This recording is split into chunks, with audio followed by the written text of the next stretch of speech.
एक समय की बात है जब संसार में धर्म और अधर्म का संतुलन बनाए रखने के लिए देवताओं और मनुष्यों के बीच संवाद होता था।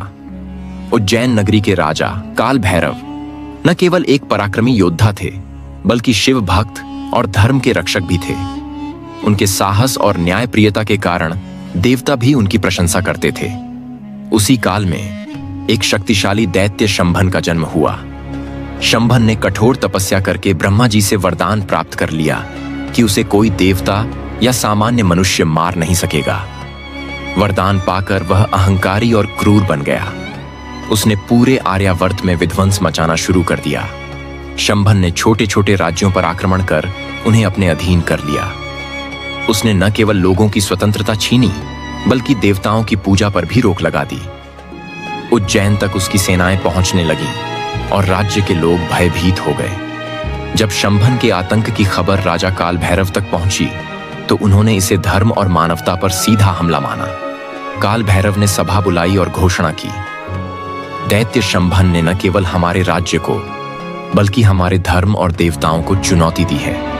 अब यह हमारा कर्तव्य है कि हम इसका अंत करें। लेकिन राज्य के कुछ मंत्रियों और योद्धाओं ने कहा, महाराज, शंभन को हराना असंभव है।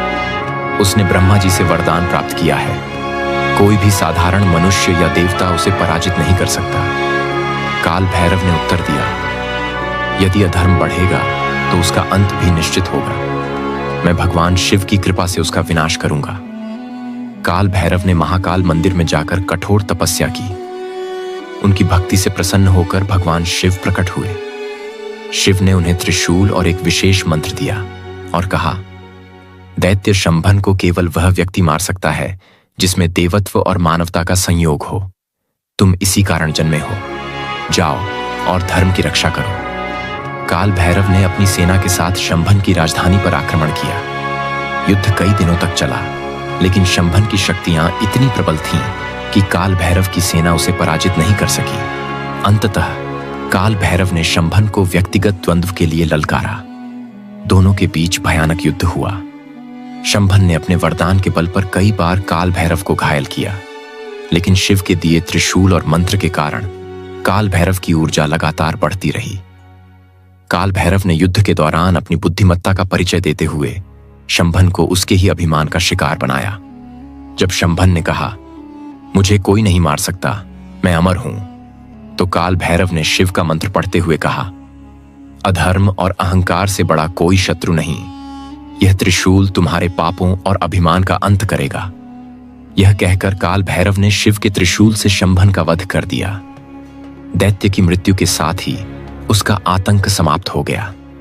शंभन के अंत के बाद देवताओं ने राजा काल भैरव की प्रशंसा की। उज्जैन के लोग उनकी वीरता को सराहने लगे और उन्हें धर्म रक्षक की उपाधि दी। भगवान शिव ने उन्हें आशीर्वाद दिया कि वे सदा धर्म के प्रतीक बने रहेंगे। आज भी उज्जैन में काल भैरव का मंदिर इसी कथा की स्मृति में स्थित है, जहां भक्त उनका आशीर्वाद प्राप्त करने जाते हैं। यह कहानी हमें यह सिखाती है कि धर्म और सत्य के मार्ग पर चलने वाला व्यक्ति अधर्म के सबसे बड़े शक्तिशाली शत्रु को भी हरा सकता है।